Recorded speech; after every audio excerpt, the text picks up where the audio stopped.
Good afternoon, everybody, and thank you for joining us.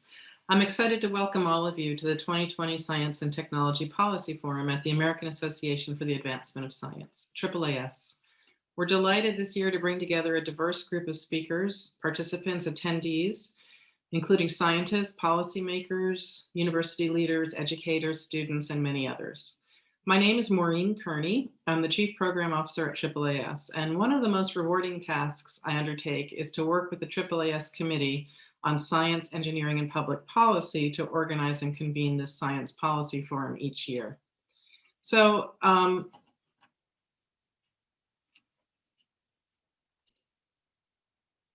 this event marks the 45th anniversary of the S&T Policy Forum.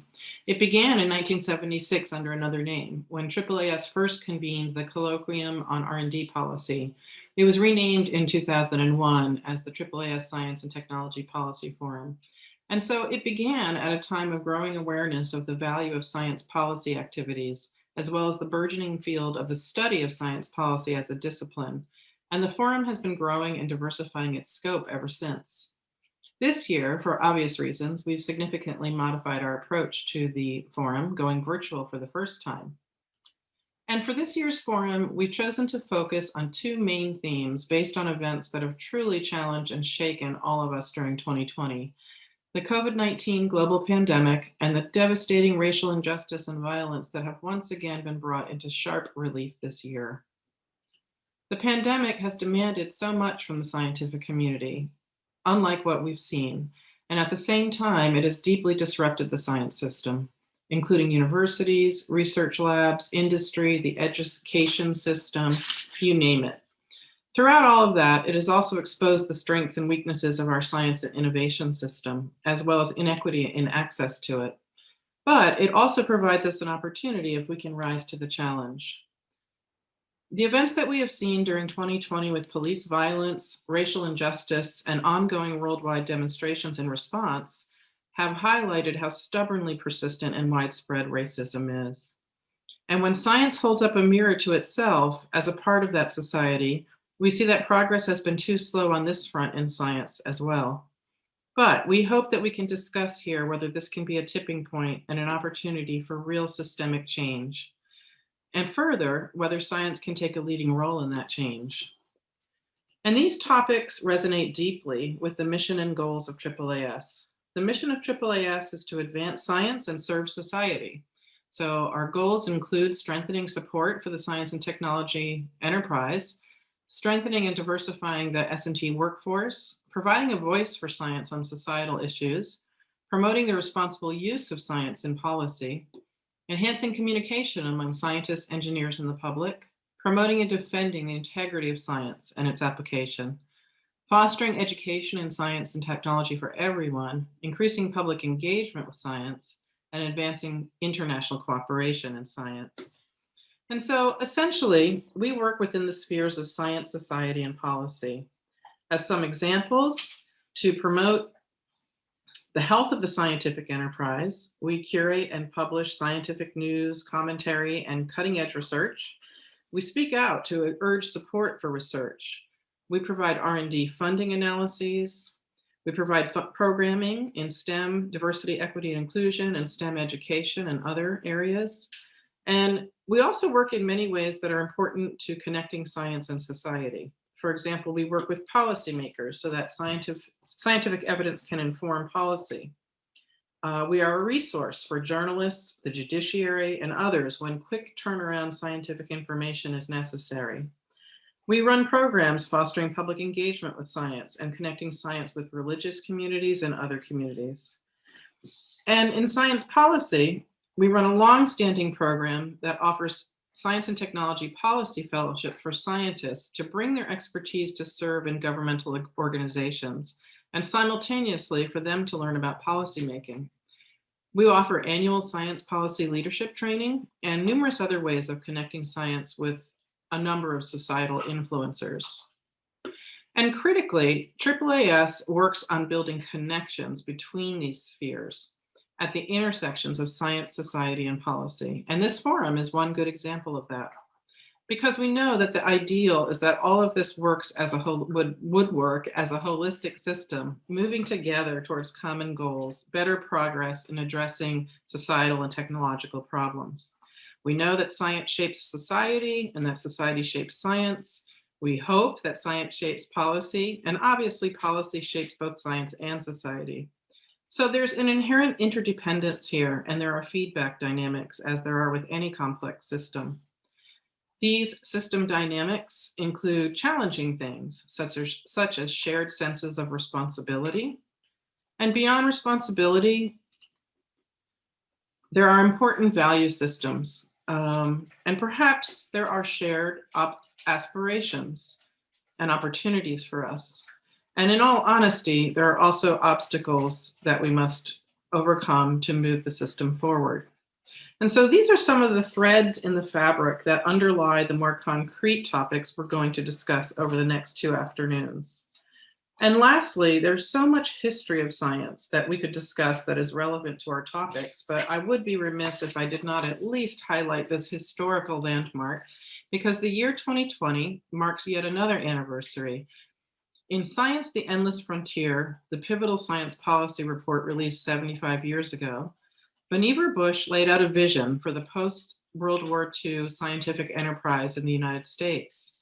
And this has left an enormous legacy. If you work in science policy, or if you're a science policy buff, you've certainly read a lot of analysis of this document over the past year as we celebrate its 75th anniversary. In Science, the Endless Frontier, these major ideas were put forth among many others. That knowledge production is essential for the national welfare, that academic scientists working freely would be the best source of that knowledge, essentially a blueprint for the university system of research that we have today, that government should play a critical role in sustainably resourcing the research enterprise, including the creation of a national science agency, and critically, the so-called science society social contract, that public funds provided for science would be more than repaid in the benefits accrued for society. So we have this historical context to consider too, as we delve into current issues at the forefront of science policy. And we're going to hear from many distinguished experts and hopefully have a rich dialogue with all of you as well. This forum was conceived and created by many wonderful and hardworking people. The AAAS Committee on Science, Engineering, and Public Policy plays the major role in helping to organize it, in addition to other policy activities that they perform for AAAS and in addition to their main job. So I want to thank them very much for all the work they've put into this program, in addition to the work they will be doing over the next 2 days helping to moderate the program. I'd like to take just a few minutes to orient you to this program, and then we'll begin with our first presentation. We'll begin today with an opening keynote presentation from Dr. Marcia McNutt, President of the National Academy of Sciences. And by the way, all participants' bios can be found in your online program. Our first panel will focus on our science system, its performance during the COVID-19 crisis, and ideas for new approaches. What lessons have we learned about system functionality from this crisis? Will they inform how we handle the next crisis that challenges science?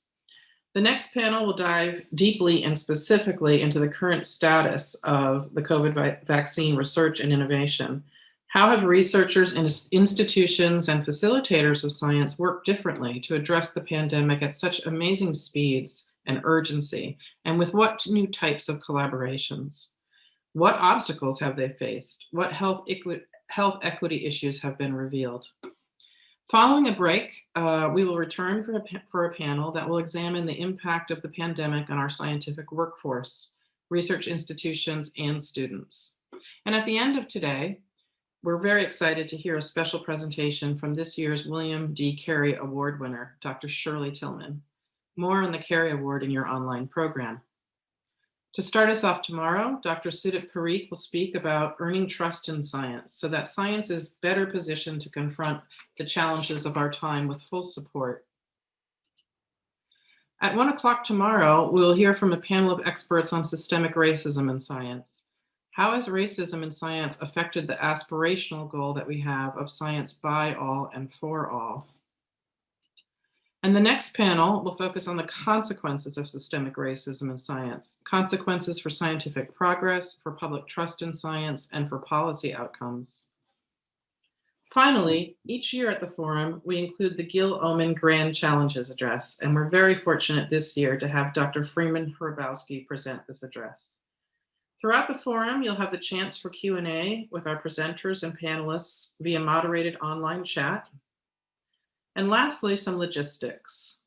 Some of our panelists and presenters have suggested some background reading material that you may be interested in. These are provided and linked to each particular panel or talk. You can enter your questions via the Q&A box online. You also have the capability to upvote submitted questions. And so we will, by that mechanism, find out what the most popular questions are if we cannot get to them all. But we will try to get it to as many questions as possible. If there are any issues technically, you can click on the chat button on your screen or call the number listed here. Hope not. And lastly, the forum is being recorded and will be available online post-event.